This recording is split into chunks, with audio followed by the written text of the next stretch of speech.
Good morning to everyone and welcome to my channel, and it's me again, ang inyong chismosong Kaalda Vlogger. Gusto ko muna magpasalamat sa inyong lahat sa mga walang sawa na tumatangkilik, nanonood, sumusuport at sumusubaybay ng mga content ko here on my YouTube channel. So wag ninyong babaktawan o lalaktawan tong ating content ngayong araw. I'm sure na hindi ninyo pagsisisihan na pinanood nyo ito mula umpisa hanggang hulihan. And syempre, don't forget to share this video, okay? Para mas lalong lumaganap ang ating video ngayong araw. So, eto na, dumako na tayo sa ating very interesting na main topic for today's video. Dati, ganito ang itsura ni Clowny. Nakakatulog pa siya ng matiwasay nung hindi pa niya nalalaman or hindi pa talaga nadadawit yung asawa niya. Ngayon kaya no, ano kayang feeling ni Clowny ngayon? Nakakatulog pa ba siya ng mahimbing? Gaya na ito. So, ito na guys, watch this. Mamaya ipapaliwanag sa inyo ng buong buo. So, ito na guys, watch this. At kung nakita nyo na nga yung recaps, once again say TTO sa mga admins, dumako na tayo sa ating main topic for today's video. Gaya nga ng sinabi ko kanina, ganito ang itsura ng Clowny noon. Diba medyo chubby, medyo anting freshness lang. Tapos ngayon pero nandun pa rin, lamang pa rin ang ugliness. Okay, lamang pa rin ang ugliness or haggardness sa kanya. Mas lalo na ngayon, 'di ba? Kamusta naman siya ngayon? Fast forward to 2025. Ano na ngayon? November na ngayon. Nakakatulog pa ba siya? Beauty rest pa ba siya? Ay, ba't ko nga ba sinabing beauty? Wala naman siyang beauty. 'Di ba? Nakakapag-rest pa ba kaya siya? Or nakakatulog pa ba kaya siya? 'Di ba? Pa kaya siya? Nakakatulog pa kaya tong Clowny na ito sa dami ng iniisip, sa dami ng mga pinoproblema niya kaugnay sa problema ng asawa niya, 'di ba? Pero may hinala ko guys, hindi na yan nakakatulog at araw-araw ng tulalayan. Araw-araw ng araw-araw ng balisayan, araw-araw ng aligagayan. 'Di ba? Araw-araw na ginawa ng Diyos, araw-araw na ginawa ni God, talagang ano yan, talagang wala talaga 'di ba?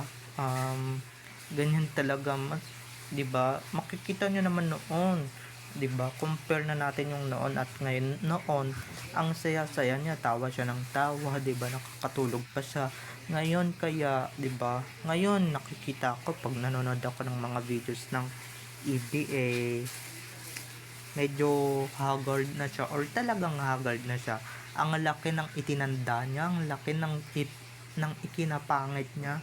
Oo, pangit na nga siya noon, pero mas malaki talaga yung ikinapangit niya ngayon eh. 'Di ba? Mas malaking ikinahagard niya, mas malaki yung ipinangit niya talaga. Ako hindi naman ako sa judge pero mang-judge na rin talaga ako. Malaki talaga guys yung ikinapangit niya or kinahagard niya. Parang yung itsura niya ngayon, parang nalugi guys. Parang nalugi na or parang natalo sa loto na talagang di ko talaga mawari, 'di ba? Na mawawala ng bilyon-bilyon or milyon-milyon na pera sa lapi, 'di ba? Kamusta din naman kaya yung asawa niya, 'di ba? I'm sure pareho silang hindi na nakakatulog sa gabi. 'Di ba? Ngayon mukha na silang zombies dahil November na ngayon 'di ba? Mukha na silang zombies at mukha na silang patay, mukha na silang bangkay dahil sa lalim ng iniisip niya. Lalong-lalo na si Clowny, kitang-kita niyo naman napakalaking effect sa kanya nito kasi nga 'di ba, asawa siya, 'di ba, first lady siya 'di ba? At buti na nga rin yun, nawala yung kayabangan nila, nawala yung apog nilang dalawa, 'di ba? Nawala yung apog nilang mag-asawa ngayon. Kitang-kita niyo naman ano ipagmamalaki ni Clowny ngayon. Nga wala siyang ipagmamayabang ngayon, 'di ba? nade-depress na yata tong si Clowny, 'di ba? Huwag ninyong sabihin na idinadaan ni Clowny or idinadaan ng gumagamit sa pangalan ni Main sa pagtulog ang problema niya, 'di ba? Dinadaan niya na lang sa sleepover yung tama doon or oversleep. Mas maganda nga hindi na siya magising eh. Joke lang guys, peace. Okay, peace tayo dyan. Dinadaan niya na lang sa tulog talaga lahat ng problema or huwag ninyong sabihin na ganyan yung ginagawa ng isang clown eh para makaiwas sa problema or iwas sa stress, 'di ba?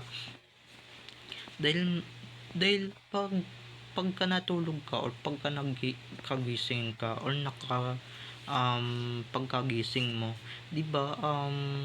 Hindi ka makakaiwas sa problema, nandiyan na yan eh. Lalong-lalo na napakalaki ng problema nila ngayon, 'di ba? Napakalaki ng suliranin nila ngayon, 'di ba?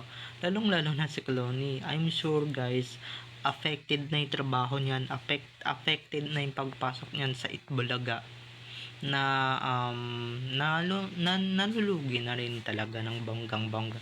And buti ngayon, 'di ba? Na nawala si Arjo, mawala na si Arjo kasi nga may, 'di ba? Para naman sa ganun eh mawala na rin yung Sarsuela ng bonggang-bongga or mawala na talaga yung Sarsuela, 'di ba? Yun lang mga ka-Alab Nation, medyo yun nga lang napapansin ko eh. Yun nga lang yung medyo na ako nahihiwagaan or yung pakiwari ko ba, 'di ba? Na wag ninyong oo, alam kong puyat yan, pero puyat yan kasi wala naman talagang ginagawa yan, 'di ba?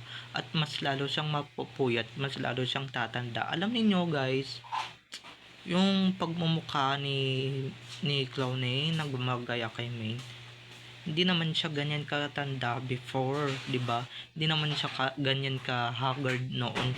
Pero ngayon nung pumutok or namutok ang flood control project, and syempre maraming ebidensya na nagpapatunay at nagsusumigaw na damay talaga si Arjo sa mga problema, and syempre damay na rin siya talaga sa isa siya sa mga nagnanakaw ng kaba ng Pilipino. Di mas hindi siya nakatulog ngayon, mas lalo siyang binangungot ngayon, di ba? Mas lalo siyang that's what you call karma. Okay, Carmi Martin or karma talaga yung nararapat sa kanya. Okay, karma talaga yon mga ka-Alab Nation. Okay, wala eh, 'di ba? Ngayon nasaan siya ngayon?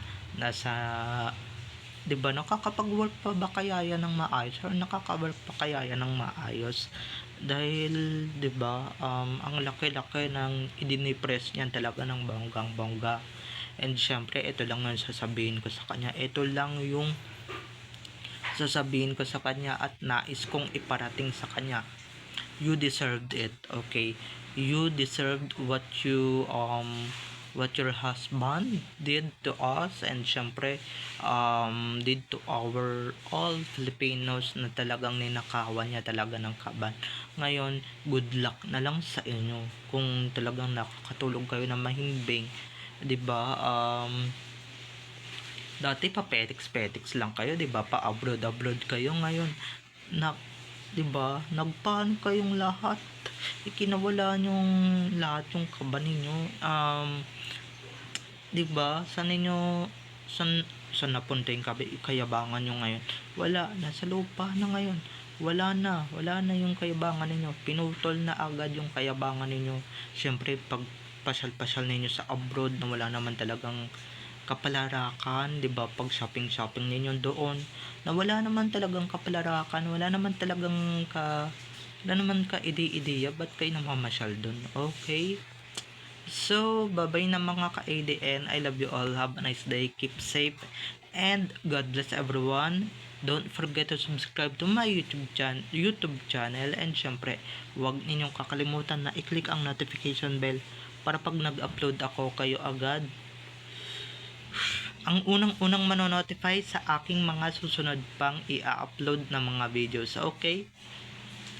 So, bye-bye na mga ka-ADN. I love you all. Have a nice day. Keep safe. And God bless everyone. Bye-bye. Enjoy watching. See you on my next video. Bye-bye.